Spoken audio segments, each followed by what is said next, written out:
নমস্কার, আমি তরুণ ঘোষ। আচ্ছা, প্রথমেই ক্ষমা চেয়ে দিচ্ছি, আমাদের এখানে প্রচন্ড ঝড় বৃষ্টি হচ্ছে, মানে বৃষ্টি হচ্ছে, তার জন্য আওয়াজ হয়তো একটুখানি বেশি হতে পারে। তার জন্য প্রথমেই আমি ক্ষমা প্রার্থী, এটা আমার হাতের মধ্যে নেই। আচ্ছা, এবার খবরে আসি। সেটা হচ্ছে রাওয়ান্ডা প্ল্যান যেটা হয়েছিল ব্রিটেনে, সেই অনুযায়ী অবৈধ প্রায় 11,000 বাংলাদেশিকে ফেরত পাঠাবে যুক্তরাজ্য, ইউনাইটেড কিংডম। খবরটা পড়েছে বাংলাদেশের একটা কাগজ, বণিক বার্তা ডেস্ক। তারা লিখছে, যুক্তরাজ্যে অবৈধভাবে আশ্রয় নেওয়া প্রায় 11,000 বাংলাদেশিকে ফেরত পাঠাবে যুক্তরাজ্য। এ নিয়ে বাংলাদেশ ও যুক্তরাজ্যের মধ্যে একটি চুক্তি হয়েছে। আশ্রয় আবেদন খারিজ হওয়ায় এই চুক্তির আওতায় দ্রুতই তাদের দেশে ফেরত পাঠানো হবে বলে ব্রিটিশ সংবাদ মাধ্যম দ্য টেলিগ্রাফে প্রকাশিত এক প্রতিবেদনে বলা হয়েছে। মানে এরা কি করে, মানে 6 মাসের ভিসা নিয়ে চলে গেল, চলে গিয়ে এবারেতে এখানে ওখানে লুকিয়ে পড়লো।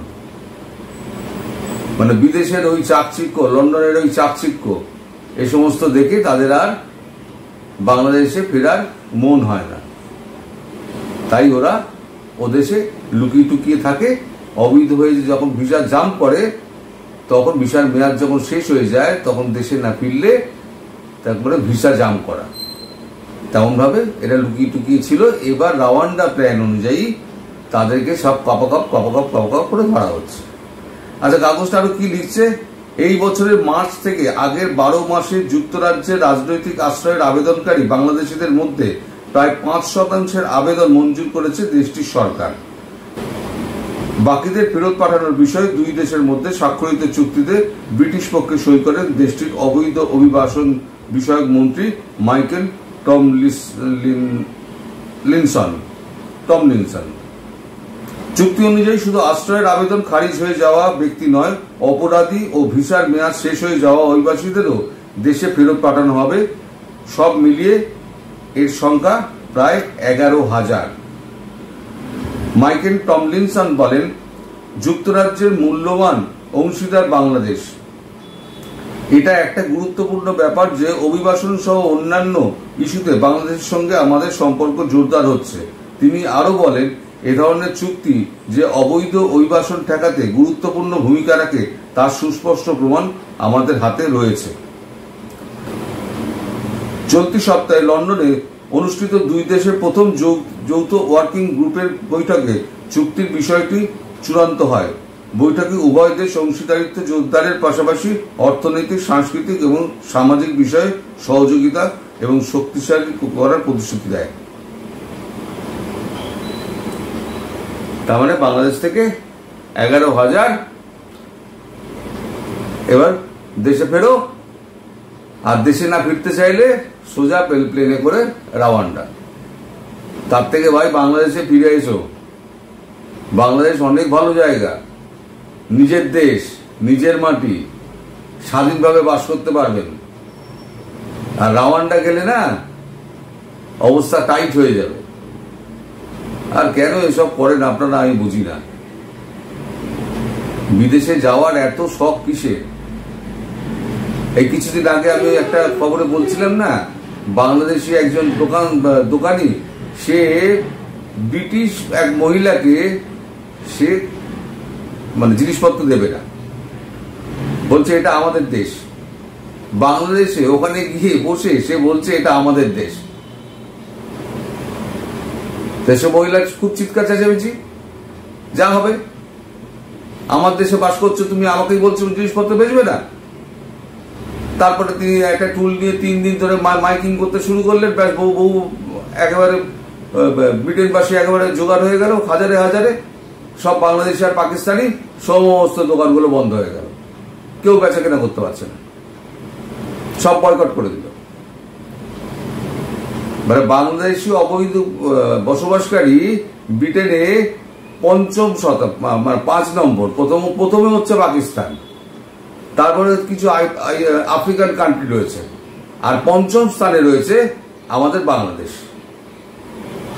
এরা বাংলাদেশকে এত ভালোবাসে, বাংলাদেশ সম্পর্কে এদের এত গর্ব, তাহলে দেশ ছেড়ে যাস কেন? গেলে ভালো চাকরি বাকরি নিয়ে ভালো অফার নিয়ে যা না, বৈধভাবে যা না, ভারতবাসীরা যেমন যায়, কই একটা ভারতীয় কেউ তো ফিরতে হচ্ছে না, তাহলে আপনাদের কেন ফিরতে হচ্ছে? এইগুলো নিয়ে কথা বললেই তখনই ভারতবাসীর ওপরে রাগ, ভারতের ওপরে রাগ। কেন ভারত এই কথা বলছে? আরে ভারত তো এমনি এমনি বলছে না, আপনাদের খবরের ভিত্তিতে। আপনাদের 71 টেলিভিশন দেখুন, 71 টেলিভিশনে আপনাদের এই নিয়ে আলোচনা হচ্ছে। গতকাল থেকে আজ পর্যন্ত এই নিয়ে একেবারে ভুরি ভুরি আলোচনা হচ্ছে। 11,000 বাংলাদেশিকে যদি ফেরত পাঠানো হয় তাহলে পরে দেশের মুক্ত কালিমা লিখতে হবে। আরে কালিমা লিখতে হচ্ছে, পাকিস্তানের নয়, মানিজ্যত নেই, বাংলাদেশের তো আছে। ভারতবর্ষ খারাপ, ভারতবর্ষ খারাপ, ভারতবর্ষ তো প্রচুর লোক ঢুকে বসে আছে। আরে আপনাদের দেশে যখন এই সমস্ত বিদেশি যখন এসে বসবাস করে, আপনারা মাঝে মাঝে তাদেরকে দেশ ছেড়ে ভাগিয়ে দেন না? ভাগিয়ে দেন তো, সে খবর তো বেরোয় অবৈধভাবে বাংলাদেশে ঢুকেছে, আপনারা প্লেনে তুলে পাঠিয়ে দেন। তা ওরা পাঠালে, ওরা ব্রিটেন পাঠালে দোষ? ভারতবর্ষ যদি এখন এনআরসি করে যদি বাইরে সিএ এনআরসি করে বাইরে বার করে তাহলে দোষ? মানে আপনারা যা করবেন সেটা ঠিক, আর বাকি যারা করবে তারা সব হচ্ছে দোষী। এই বেলায় কিন্তু আপনাদের এই যে মুমিন একজন আছেন, ভিডিও করেন, আমি আর নামটা নিই না, সে ভিডিও কর্তা, তিনি একটাও কিন্তু ভিডিও করেন না।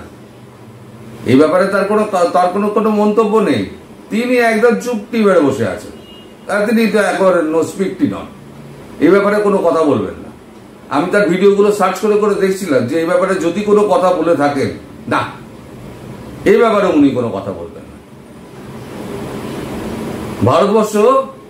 ভারতবর্ষ সম্পর্কে, ভারতবর্ষ যদি একটা 11,000, ভারতবর্ষ যদি একজনকে ডিপোর্ট করে তাহলে দেখবেন একেবারে বন্যা বয়ে যাবে। ছি ছি, ভারত কি করলো, হিন্দু রাষ্ট্র, কাউরে সহ্য করতে পারে না, এ তো আপনাদের তো একেবারে জ্ঞানের বন্যা বয়ে যাবে। ওই এখন বলুন, এখন বলছেন না কেন? আপনারা সব যা করবেন সব ঠিক, আর ভারত করলেই তখন গন্ডগোল। 11,000কে দিন, আরো 11 কি 22,000 এখনো খুঁজে বেড়াচ্ছে। প্রধানমন্ত্রী বলেছেন ব্রিটেনের, তিনি বলেছেন যে আরো আছে বাংলাদেশি অবৈধ বসবাসকারী, আমরা প্রত্যেকটা গলি মহল্লায় খুঁজে খুঁজে বেড়াচ্ছি, প্রত্যেকটা জায়গায়। আর বিভিন্ন লোকে যারা বাড়ি ভাড়া দিয়েছে তাদের প্রত্যেককে জিজ্ঞাসাবাদ করা হচ্ছে ডেকে ডেকে, যে তোমাদের এখানে যে বাড়ি ভাড়া দিয়েছো তাদের নাম, ঠিকানা, তাদের ভোটার আইডি কার্ড, পরিচয়পত্র কি আছে আমাদের কাছে নিয়ে দেখা করো। তাদের কাছ থেকে সমস্ত ডিটেলস নিয়ে কপা কপ ধরে একেবারে ডিপোর্ট করবে। বাংলাদেশ যেতে চাইলে যাও, নাহলে পরে সোজা রাওয়ান্ডা, ভয়ানক জায়গা। আর আপনাদের মুমিন গুরুকে বলুন এ ব্যাপারে একটা ভিডিও করতে, পিন্ডি চটকে দিক, পিন্ডি চটকাক ব্রিটেনে। ভারতবর্ষে তো প্রচুর পিন্ডি চটকানো হয়। আপনাদের উত্তরের অপেক্ষায় রইলাম। আমি জানি আপনারা খুব গালাগাল দিয়ে আমাকে এখানে কমেন্ট করবেন, আপনাদের গালাগাল শোনার জন্য আমি মানে ওই কমেন্টগুলো দেখার জন্য আমি বসে আছি। আপনারা কমেন্ট করুন, আমিও দেখব আপনাদের বড় বড় বাতেলা আপনারা কোথায় যায়। ভারতবর্ষ বয়কট তো অনেক হলো, বয়কটের গল্প হলো, এবার বয়কট হচ্ছে বিশ্ব আপনাদের বয়কট করছে। এতে শুধু ব্রিটেন করেছে, এরপরে আমেরিকা করবে, ফ্রান্স করবে, জার্মানি করবে, পর পর করবে। দেখবেন 1 কোটি লোক আপনার দেশে ঢুকে গেছে, যারা অবৈধভাবে বিদেশে গেছিল। 1 কোটি লোক আপনার দেশে ফেরত আসবে, যারা অবৈধভাবে গেছিল, মেক্সিকো বর্ডার দিয়ে ঢুকেছিল, বন বাতার হয়ে মেক্সিকো বর্ডার হয়ে তারা ঢুকেছিল। তারা ফিরে আসবে, সেই অপেক্ষায় রইলাম।